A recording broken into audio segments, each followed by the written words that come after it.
Hey everybody, welcome to Wizard and the Bruiser. I'm your filthy magical wizard, Holden McNeely. And I'm your rough and tumble, big beefy boy bruiser, Jake Young. You're scaring me, Jake. Ooh, there's things written on my knuckles. You're scaring me. And today, y'all, pull out your black eyeliner. Get your Reaper masks on from Overwatch. It is time for the OG Edgelord. We are doing an episode about Spawn, bitches. Hell yeah. Do you want to see a bunch of blood and some dark ass shit in the 90s, you shithead? What if Spider-Man, instead of fighting supervillains, he fought fucked up serial killers that, like, they went way too into the serial killer's motivations and personal dialogue to the point where you're like, okay, chill a little. Yeah, because hell is rad, you tools. You thought Venom had a fucked up mouth? Wait till you see these, boyos. Oh my God, Spawn, the comic book phenomenon in the 90s, first ran in May of 1992, created by Todd McFarlane as one of the co-founder of Image Comics, and it was one of the first big titles for Image Comics, along with Youngbloods and Savage Dragon. Savage Dragon. Oh, he's a big, strong, mean man. Don't forget Wildcats. And I love how they always made fun of Wildcats, and like all the other heroes made fun of them and stuff. That was a fun thing about Image. Well, But you try coming up with a cool acronym. Covert Action Teams. is that what that meant? Yeah. Anyways, this is an interesting time for comic books. It's like, how do we get into this entry point? Well, why don't we start with a little bit about kind of the launching pad for how Image Comics started. Originally, Todd McFarlane was working for Marvel, and he became like a rock and roll superstar. No, it is you cannot. We're going to make fun of Todd McFarlane in a way that we're making fun of ourselves. Yes, because, okay, full disclosure, by the way, I was an avid collector of Spawn. I collected up through issue 40, Marcus. I think I had up through issue 65 or 70. I had all of the action figures. I had a super cool medieval Spawn action figure. I had a Violator. I collected all of the coupons to get the special limited edition red Violator figure. I had Spawn Pog. you tool. I'm just gonna call everybody tools throughout this episode, just to get into the mindset of where I was at that time. Oh, in the filthy, dirty 90s. Video games weren't like were still very heavily controlled. They were very family friendly. They were you couldn't see as many horror movies as you can now. Like media was restricted. There was like dial-up internet, but it wasn't as media saturated. So very first website I ever went to, Spawn.com. Yay! Boom. There you go. So literally the sole source of adolescent edgy content, the one focal point for every 11 through 14-year-old that just had that fucking horny anger in their bile ducts, was comic books, and nobody tapped into it harder than Todd McFarlane. With Spawn. Right before that, though, what I was leading up to is he was working at Marvel, and he became like a giant rock and roll hit with Amazing Spider-Man and his depiction of the first images of Venom. He was the one who kind of brought Venom into the fold. He, there's been debates over how much of a hand he had to play into the actual concept of the character, but he was the artist who drew him for the first time. And his comic book covers for Amazing Spider-Man, they just popped. They were so eye-grabbing, and they really just grabbed the attention from the get. Some core things that Todd McFarlane did very well was Spider-Man would always be in like a very expressive postures. Like people would say that it was like he didn't have bones. The webbing took on this very like dark, organic, like all-consuming presence throughout the page. So Spider-Man would always be entangled and wrapping and covered in these like very specific webs. People say that it was just the fact that Todd McFarlane loved drawing capes and was upset that Spider-Man didn't have one, that he just made the webs this flowing presence throughout his artwork. In addition to that, Todd McFarlane talks about how when he was put on the book, Spider-Man was still kind of stuck in the 60s. Like, he was dating Mary Jane, a fashion model, and she still looked the exact same way that, like, Sal Buscema drew him back in the day. And then Todd McFarlane gave her giant pointy tits. Giant pointy tit. There would be just until it's like, so you thought, hold on, wait. So Todd McFarlane's accent is this very weird, like. It sounds like his lip just got numb from coming from the dinner. But there's also like a really fast talking, like, but Canadian Brooklyn. I don't know how to try to, like. Canadian Brooklyn. It's Canadian Brooklyn. So he talks about, like, he's a young guy. He's like a New York photographer, and he's got a model for a girlfriend. Of course, he's gonna like take sexy pictures. He talks like a porn director, is what Yes. I'm saying. He talks like a director of pornographic, coked up. There's a trashy porn films. Yeah. The women sign a waiver that says, P-OK ? They sign their name next to it. That's It was the 90s. You're telling me Mary Jane didn't own a curling iron? I dialed her up real good. It's like her ass went around the back of her and met her tits. Everything was so protruding and huge. And so then he did the most rock and roll thing you could possibly do based off of the success of Spider-Man and co-formed his own independent rock and roll comic book publishing co called Image Comics. Now, I did some research, and in a documentary called, like, The Devil You Know Inside. Of course, it's called that. It was a Canadian-produced documentary about Calgary's favorite son, because the McFarlane family grew up in Canada and moved around, like, between the Pacific Northwest and Western Canada. Tom DeFalco is interviewed, a former Marvel editor-in-chief, in his very nice Jewish apartment. And he talks about how Todd McFarlane drew a panel of the Juggernaut getting stabbed through the helmet's eye hole and out the back in a bloody mess. And Tom DeFalco is like, listen, there's nothing wrong with that, but it's just not in the Spider-Man book. Which he's right. He's fucking right. I still think we got the Comics Code Authority. We're still kind of dealing with.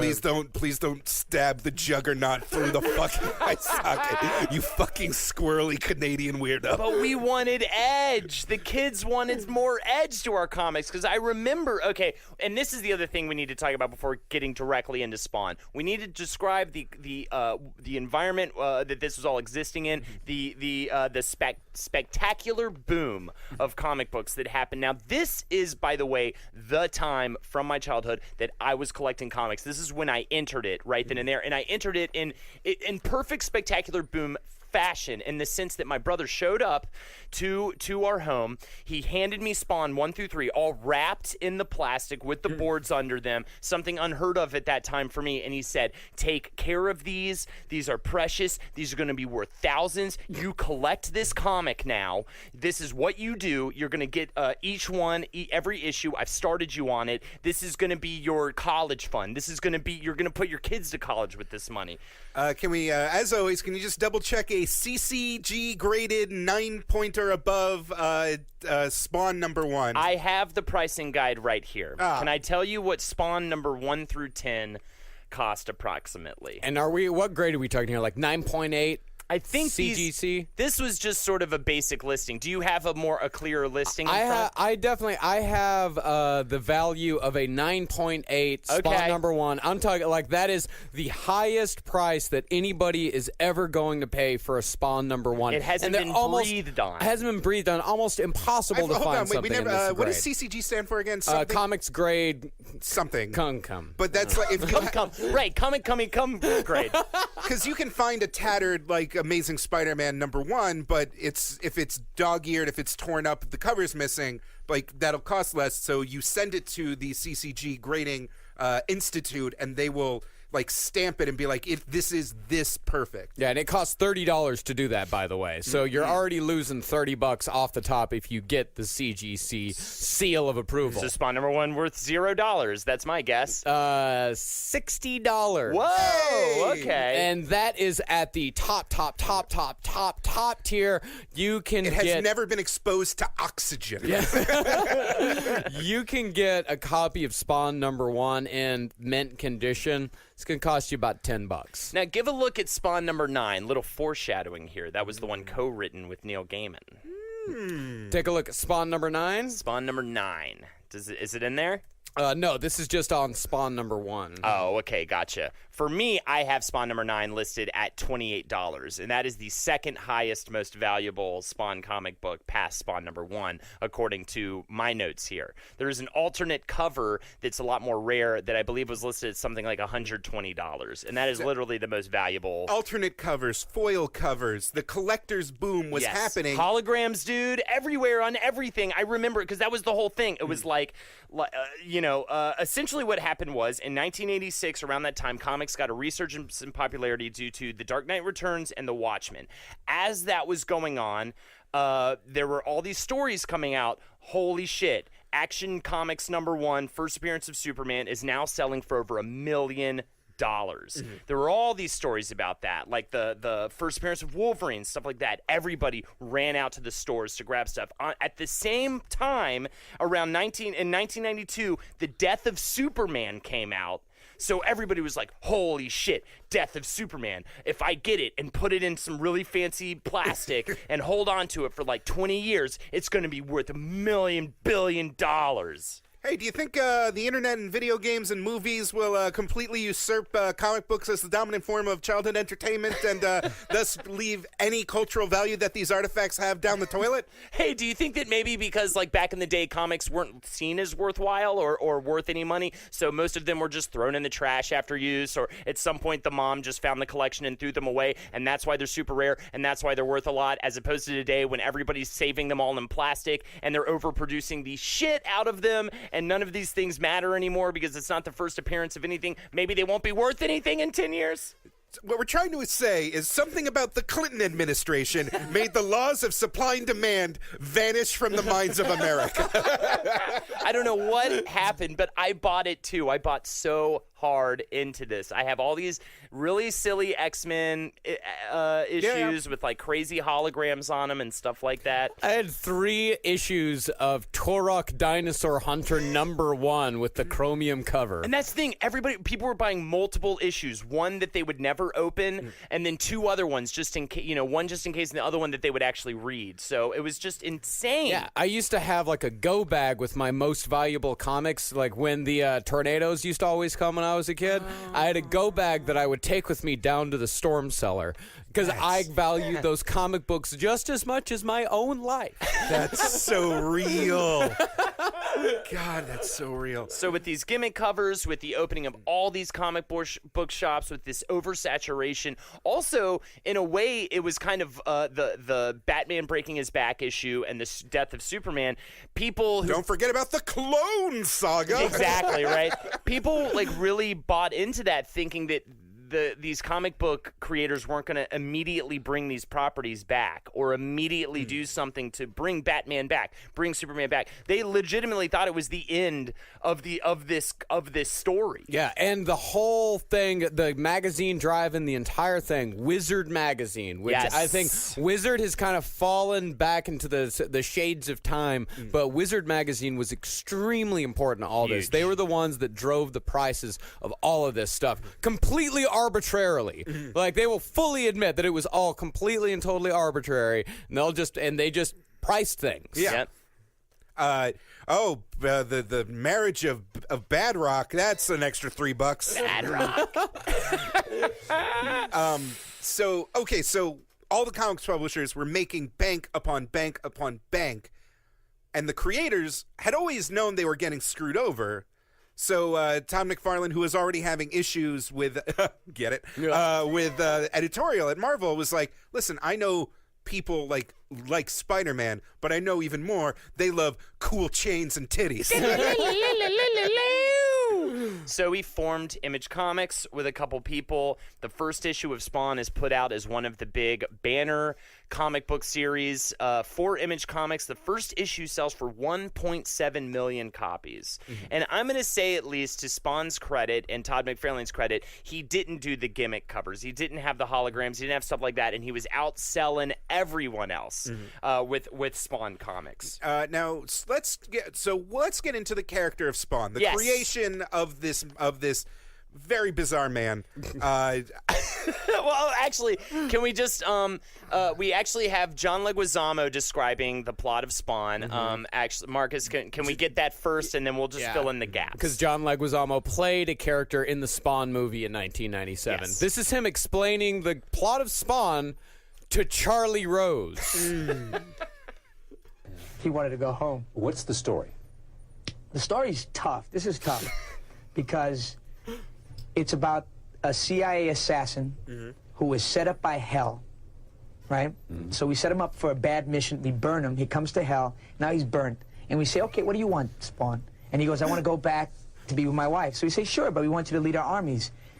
He says, I'll do it. So we bring him to Earth, and he's burnt, and he goes like the monkey's paw, and he goes to his wife, and she's like, you're burnt, you're hideous, you know?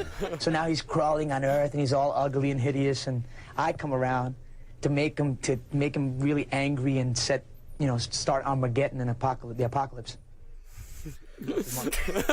Yeah, I mean, the plot isn't the most important thing in Spawn. And don't forget that Spawn is a black man. Yes. Because Todd McFarlane sure as hell never let you forget. There's a clip of him being like, I always had this fantasy of Spider-Man just telling a rich guy like it's like, how do you know what's color is under the skin of this mask? And that always stuck with me. So I was like, why not make Spawn an African American? And it's very good.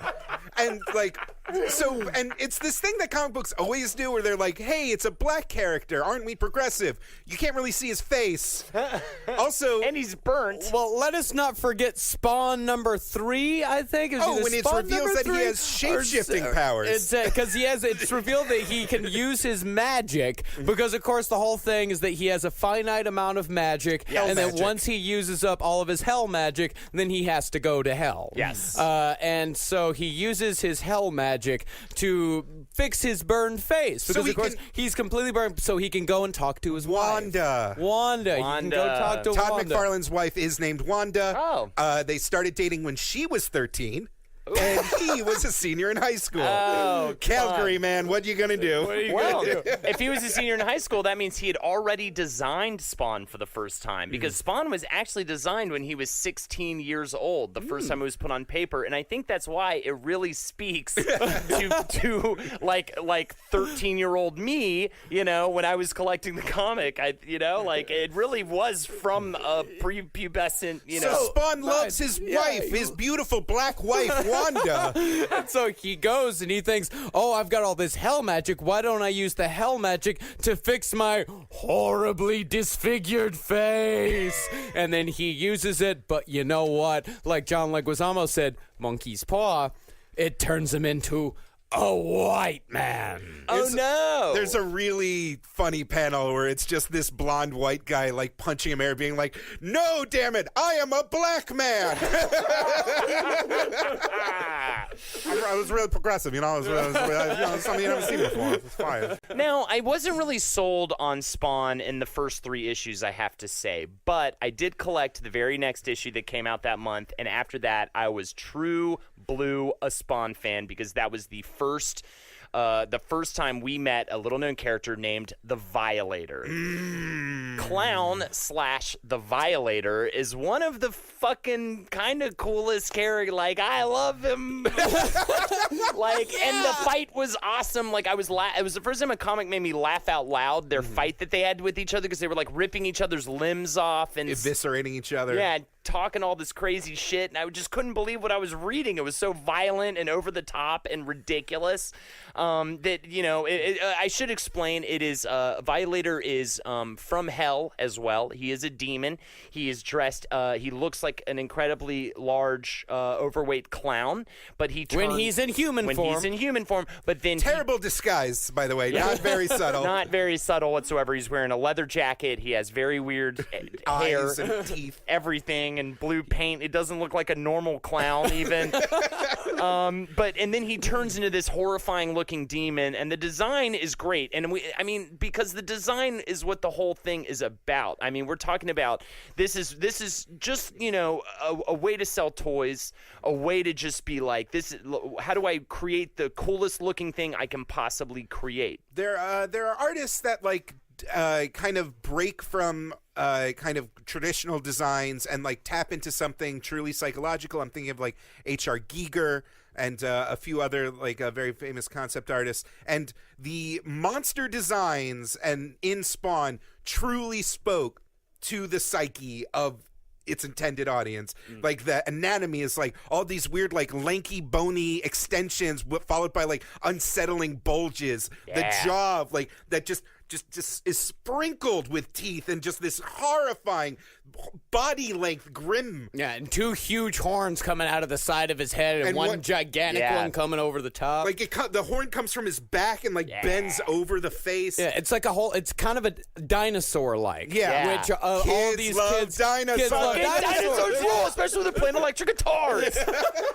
And of course, the Lord of Hell that he makes the deal with the devil, the deal with to sell his soul is Malbolgia, which is another intensely horrifying. A lot of what you described is a lot of what he looks like. It's a little the action Malbolgia staring at us. The Malbolgia that we have here in the studio is the same one that I had as a child. That is I got him amazing. for Christmas. My mother bought me that horrifying demon monster for Christmas. I love you, Mom. And I had a Spawn action figure, and I believe I had a Violator as well, from the same series that was printed from. Malbolgia derived from the Malbolge, a term in Dante's Inferno to define the ditches in the 8th circle of hell for humans who committed fraud.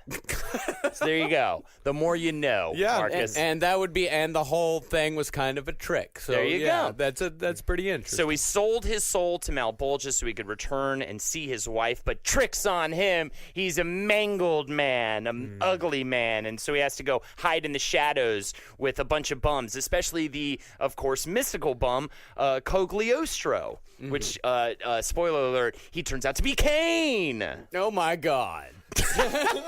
So there's like all these like scary Bible references. There's all this horror going on. He has this weird CIA Black Ops heritage, so there's guns everywhere. Yep. There's 2 goofy detectives, Sam Burke and Twitch Williams. People say that's like what holds up the most. Yeah. Is the Sam and Twitch segment. A couple little things. I need to find this, but I believe I still have a notebook hidden somewhere in my home back in Charlotte. I actually the only thing I've drawn that I was actually proud of was a depiction of Spawn. I spent months on it, and also the only comic book idea I ever wrote down and create panels for and stuff was based off those 2 detectives, and it was called Smokey and Spiky. One had spike powers; he could shoot spikes out of himself. That was for like the triangles are easy to draw. Yeah, and Spiky was or Smokey was like the thinner with the glasses detective, and he could go through pipes and do stuff and use his smoke powers and stuff. I was heavily influenced by Spawn when I was a child. Is what I'm trying to say. So here's the thing. This is how kids operate. Kids take in the things that they enjoy and just kind of spit them out, but like a little bit different. So Spawn is a very derivative book. Like literally the first few panels is like a lightning strike against a church like in Dark Knight Returns. A lot of Spawn is spent like just harassing junkies in alleyways. A lot of alleyways. Yes. No, it's nothing but alleyways. Yeah. Just a lot of alleyways, which is a very it's a very empowering fantasy to like think about the criminals and like the delinquents that could threaten your soft pasty body and being like, back off, you don't hurt anyone ever again, and you don't take my lunch money. I'm sorry, man. It was a mistake, man. I promise. Well, you'll be extra sorry when I fucking rip your shit off. Yeah, and all the villains like represented both. Like Overkill was just a gigantic, like a big, gigantic bully. Cyborg mob enforcer. Yeah. Then there was Tremor. That was another just gigantic bully monster. What about Cyger, the cybernetic gorilla? Oh, yeah. The Redeemer, a.k.a. Anti-Spawn. He was just a big, crazy sort of Spawn-like. And then there was Violator, and Violator had the Fleabiac brothers. All of his, he had the other brothers that came from hell, including Vindicator, Vandalizer, Vaporizer, and Vacillator. Yay! fantastic. I'm sorry, could you say that one more? Can you say the brothers again? Vindicator, Vandalizer, Vaporizer, Vacillator. Vindicator, Vandalizer, Vaporizer, Vacillator. Vindicator, Vandalizer, Vaporizer, Vacillator. Pardon me, boys. This is the Chattanooga choo-choo.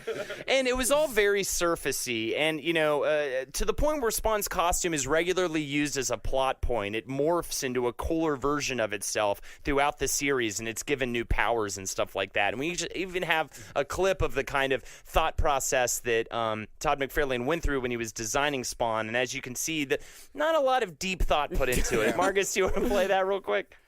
The eyes are green, and they're green because the devil that created him, I gave him red eyes. And so the Violator has red eyes, and anybody that comes from hell, per se, has red eyes. Really? Boy, he even threw in a per se. Yeah. And he didn't answer the question. Yeah. And later in that clip, he even talks, he's like, I just thought it'd look cool, like in the dark, if you just had a couple floating green eyes staring at you. This is something he said about his creative process, is that he doesn't do a lot of self-editing. He just kind of thinks about what he'd think he's cool, and he thinks he's a regular, normal guy. And if he thinks it's cool, then there's probably millions of other normal guys that thinks that's cool. There you go. And he just goes ahead and does it. And by guy, he means 13-year-old child. But no, there's a lot, like, the Spawn character design is compelling. The cape flows and folds in on itself. It's an organism, by the way. It's a they living said that creature. after, once everyone was like, hey, nothing about this makes sense. And at one point in the comic book, he meets Harry Houdini. That's right. I remember the Harry Houdini one. Yeah. Yeah, and there was a lot of times when the suit just sort of ran away, and so Spawn was just naked. Yeah. And most of the time he opted for a trench coat and hat, and that was it. There's a video you can find on YouTube called Todd McFarlane Facts and Illusions, and it was filmed in front of, at peak Spawn, in front of a crowd of literally 11 to 14-year-olds who are all there to hear how to make it in comic books. This is at the peak, and he is proselytizing to these kids, and all of them have their portfolios. All of them love comics. All of them love superheroes. All of them love Spawn, and he's telling them how if anyone tells you that is too violent, if Bugs Bunny shoots a guy, it doesn't mean you're gonna kill a guy. Don't listen to him. He's pitching the product, and he has an art desk set up. Because people are going to ask him questions about how to make comics. And, the two key lessons he actually goes ahead and does in between rambling about why he's awesome and why you shouldn't take no shit from nobody is, number one, make sure you draw some real beefy arms. Literally, step one, how to draw from Todd McFarlane. Step one, arms. pecs connected to biceps. That is literally his number one lesson. And it's now I'm going to do a trade secret. I'm going to show you how to draw a cape. And it's just a bunch of lines and squiggles where he's some people think of a cape as a little triangle or a piece of fabric. I think of it more as origami. So it is it's about power and striking a silhouette. And Yes. it's A single pose that can just make you go fuck yeah. exactly. And also, he has a little crossover with Spawn at one point. With Batman. I mean, with Batman. Yeah. Thank you for... Spawn met Spawn at one point. He has a crossover with Batman. Spoiler alert, they are mad at each other at first, but then they begrudgingly decide to work together. Well, there was Spawn Batman, and then there was Batman Spawn. It was two different, and it's also I have one of up them. there with the Clone Saga. It's considered some of the worst comic books of the 90s. Yeah, it's pretty bad. Yeah, I remember me even thinking it was bad, and I was a little kid who thought everything was really cool. Yeah, and the weirdest thing is how he started bringing in really good writers. Mm-hmm. He brought in Neil Gaiman, Alan Moore. Speaking of crossovers, this is a bit of a crossover to a different episode we did, the one on Neil Gaiman. So he brought Neil Gaiman in to write Spawn #9, in which Gaiman and McFarlane, it's very unclear who kind of came up with what, but they introduced a character named Angela that was constantly reused. They introduced that mystical bum I talked about earlier, Cogliostro, and as well as medieval Spawn. Probably Gaiman had a lot more more to do with these characters than McFarlane. And it ended up causing this huge lawsuit. Decades long. Yeah, because apparently at one point, after years of like royalties going to both of them, Gaiman just sent, or rather McFarlane just sent Gaiman a notice saying he owned all the rights in the characters suddenly. And it all came to a head when actually Gaiman was trying to get the rights for a different character called Miracle Man, because McFarlane had bought the assets to Eclipse Comics. Mm-hmm. And so he was trying to win out on that. That ended up getting thrown out, but the court did rule in favor of Gaiman for the issue of Spawn number 9 and all of the sort of profits that were received by Angela and everything. He ended up getting full ownership of Angela. Which resulted in Angela, this weird Spawn character, showing up in like DC Comics now, which kind of just blew people's minds. So bizarre. Also, too, like when Gaiman finally put out collections of like the Spawn comics years and years later, he just had to skip number 9. Like, so there's a trade out there that's just like Spawn 1, 2, 3, 4, 5, 6, 7, 8, 10, which sucks. And like introduces a very central character to the entire Spawn very mythos. important. She's I believe she's from heaven. She's a Spawn hunter, though. That's what I do know that. She's Spawn like a is warrior short for woman. Hell Spawn. Oh yeah, by the way, Spawn is short for Hell Spawn. This is so he's getting he is on top of the world. He is like he went from ostensibly a failed athlete living in a trailer. Wow. He was obsessed with baseball growing up. He and his brothers and his family were just entirely driven by sport and competition, and he got a very terrible ankle injury in college, and that like kind of sidelined his prospects. He had like a little bit of a comeback trying to play for a Toronto Blue Jays farm team, and he was cut. So like he had built his entire life around baseball, and his life was that was cut short. And the only other thing he was good at was art.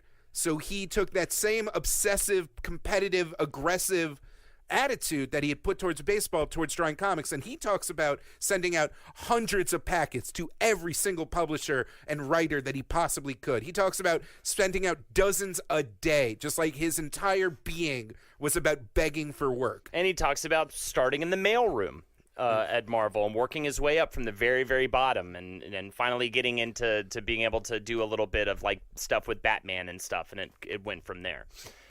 Yeah, so he went from rock bottom, this like weird like baseball comics nerd, to being the richest, most influential cultural figure with a motherfucking HBO show in 1997 is the Spawn animated series. It's pretty good. It's weird, man. It is. It's still like if you have HBO Go, it's on there. You can go watch it. 18 episodes. I don't know. I watched a little earlier today. It's a decent translation. Also in 1997, though, we get the gem. Just it's so it's so good. Spawn the movie happens in 1997, starring Michael J. White as Spawn, John Leguizamo as the clown, the Violator. Michael J. White, you might know more now as Black Dynamite. Yes, Leguizamo totally crushes. I hated him so much in fucking, this movie. Oh no, dude. That means he was playing the character of Clown Violator. Yeah. It's perfect. He is 100% invested in this character, man. He gives every ounce of himself to this role. And we do have one of my favorite clips queued up, Marcus. Let's hear it real quick here. Oh no. Wins. And when I catch him, he's gonna wish he had killed me when he had the chance. That's it. That's the spirit. Just think of me as your guardian angel. The clown from hell. You're Jimmy Stewart, and I'm Clarence. Every time somebody farts, a demon catches her wings. Oops, twins. Get away from me, you foul-smelling maggot! God, he's so good. There's a master cut of all the clown scenes in Spawn on YouTube. I highly recommend it. McFarlane was originally working with Columbia Pictures, but he pulled out with them because he wasn't given enough creative control. Then he sold the rights to the film to New Line Cinema for $1. in order to have creative input and merchandising rights. It grossed $87 million worldwide on a budget of $40 million. The New Line president, and this is definitely a good indicator of like where comic book movies were at the time. He said the president of New Line said the success hinged on an adaptation that maintains PG-13 rating but retains its darkness. And everything was trying to be PG-13 back then, but be edgy and dark, and toe that line. The script was written by Alan B. McElroy. He also wrote episodes of the TV show, and he also wrote the first Resident Evil movie. He wrote Halloween 4: The Return of Michael Myers. He wrote the Tekken movie. He wrote a Tekken movie? I guess. He wrote a movie called 3, and one of the E's is the number 3. He's that kind of guy. He wrote The Condemned 2, and he also, my favorite one, he wrote Left Behind, the fucking shitty... What, the Christian one? Yeah, the Kirk Cameron starred, Okay, not the Nicolas Cage one. No, the garbage, even worse. This is the apocalypse, the Christian apocalypse movie with Kirk Cameron. This is a shitbag of a film. So he's got some real interesting ones under his belt. Some other interesting facts. Michael J. White, he spent, I think it was 4 hours getting into makeup every day.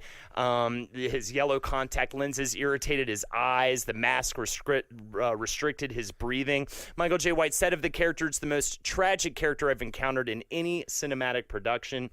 Michael J. White, to this day, wants a sequel. Yeah. He loves this character. He thinks it's the best, He was man. awful in this. Get away from me, you foul-smelling beast! You needed an extra pause between me and foul because he had forgotten his line. Oh God! I mean, there's a lot of this movie represents like something that is like it's a very bizarre early CG aesthetic. Yes. Where, like, in the middle of what should be a normal Tons of movie, CG. it just turns into an episode of Beast Wars. Totally, dude. All the hell stuff and everything. Yeah. There's an intense amount of CG in the film. I want to read you guys. This is the Spawn soundtrack. I want to read you the list of artists. I love the Spawn soundtrack. The list of artists. This better on be just as cool as the Bill Nye the Science Guy guest band. This is the most 90s motherfucking list of musical artists I've ever heard. All right, let me do it. Filter. Yep. The Crystal Method. Oh my God. Marilyn Manson. Does a song with Sneaker Pimps. Orbital. Oh. Korn, the Dust Brothers, Oh my Butthole Surfers, Oh my God. Metallica with DJ Spooky, Stabbing Westward, Oh my God. and then Prodigy and Tom Morello do a song together. Silverchair, it doesn't in there. Henry Rollins and Goldie, Incubus, Slayer and Atari Teenage Riot, and Soul Coughing. Let me give you this one. Satan, Satan, Satan, Satan. You don't get me, Mom! I'm getting a tattoo from a guy I know down the street. This is Orbital featuring just Kirk Hammett. I tried a cigarette yesterday and I fucking loved it, Mom. You want me to learn how to read? Are you out of your mind? No, I'm not going to synagogue. I'm going to read Youngblood. Spawn the movie is basically reviled. It has a 19% on Rotten Tomatoes. It did receive one favorable review from Roger Ebert. He awarded it 3.5 out of 4 stars and said, as a visual experience, Spawn is unforgettable. True. True. That is true. I saw it in the theater with my buddy Brian Schlinker, right? You made up. I went with my friend Brian Schlinker. We totally went in and we left high-fiving the fuck out of each other. We loved Spawn. We loved it. I went and saw it as you're supposed to do, a lonely 13-year-old with no friends, and I hated it. I was kind of a pussy, so I just didn't like Hearth stuff. So I kind of sat out. Just stayed away from it? Seemed too spooky. Yeah, this wasn't your bad. You weren't reading Spawn. I was not. I was too busy collecting all of the Superboy cool gay 90s Superboy. Now, I would actually really put Spawn as like what got me into all of like the weird occult, like hell demon stuff that I'm into now. Yeah, That's it was amazing. It was the fucking gateway for me, man. I thought it was the coolest shit in the world. Somewhere there's a Christian, like 70-year-old, like grandma listening to this podcast for some reason, just being like, "Called it, I knew it, I knew it. Yeah, you were right, Grandma. All this shit totally fucked me up. Now, since 2007, there has apparently been a reboot on the rise.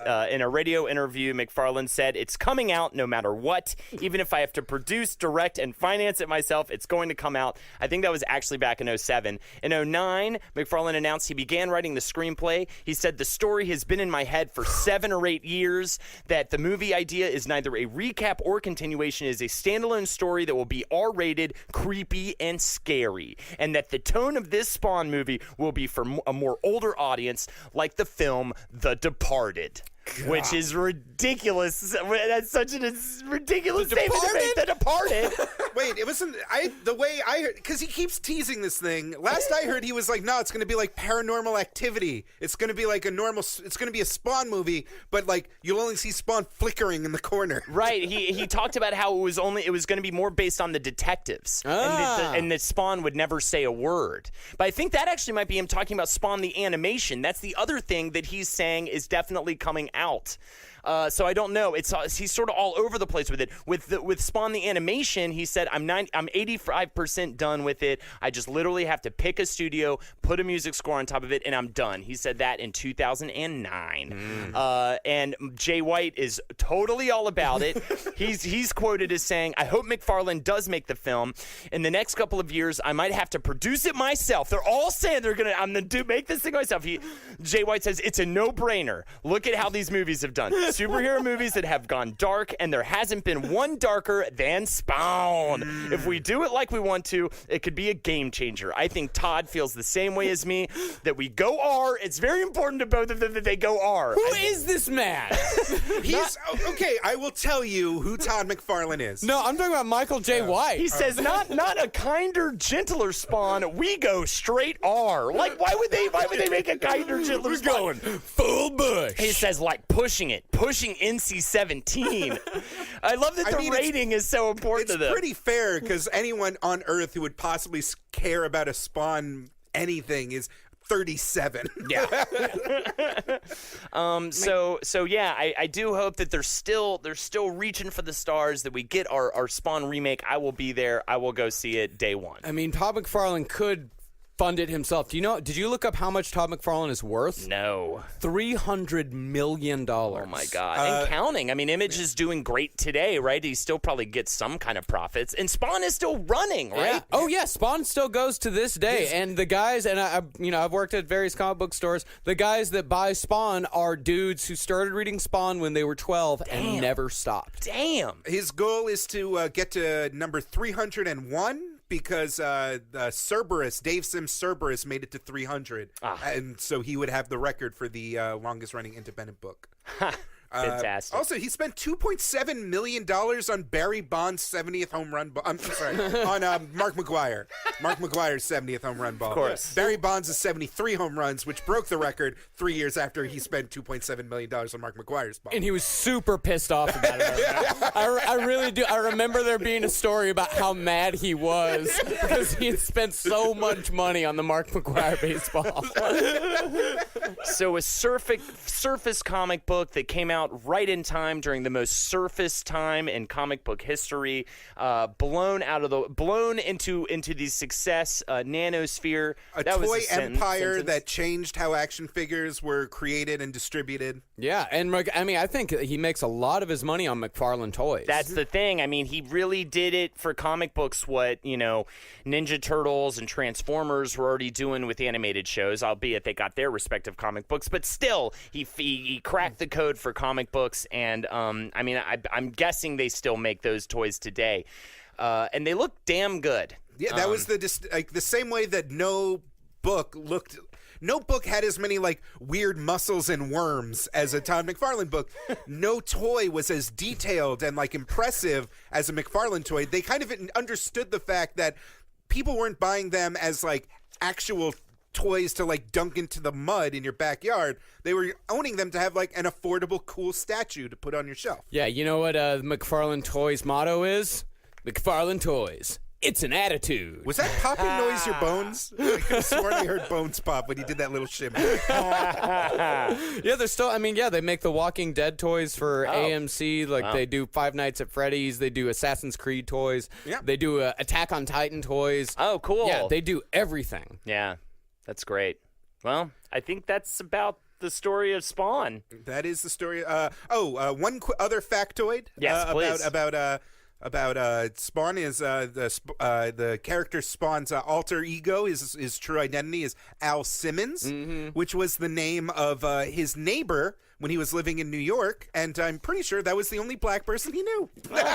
Almost positive, and he used to dress up that Al Simmons in Spawn costumes and like put him next to cars and like make him go to comic book conventions and shit. And luckily, Al Simmons didn't sue him like Tony Twist, the hockey player, did, and won $15 million because McFarlane stole Tony Twist's name and likeness for his mop character, Antonio Tony Twist Twistelli. And if anyone really wants to go and check out some Spawn comics, I'd like to read a very short 2-sentence synopsis for Spawn number 11. Please. This might give you a good idea. Two factions of cyborgs are battling over turf. Their gang wars spilled over into Spawn's alley, and he is not pleased. However, sometimes subtlety is a far more effective weapon than brute force, as these cybernetic killers are about to learn. Includes a black and white poster of Spawn. Yeah. All right. Well, hey, this has been another episode of The Wizard and the Bruiser. Please like and rate and review us on iTunes. You can catch me on Holdenators Ho on Twitch and Holdenators Ho on Twitter. You can follow me on Twitter at BestJakeYoung, and you can go to dorkly.com on YouTube. Go to dorkly.com, go to Dorkly on YouTube, go to the Drawfee channel on YouTube. These are all places where I am online doing things. Fuck yeah, you tools. I mean, please. It would. I feel like you like it. We try our best. It's not always, It's like you call them tools because you have attitude, and then it gets them all riled up, and then they get into what you're doing. Leave us a review, you nipple twisters. You ninnies. For more shows like the one you just listened to, go to cavecomedyradio.com.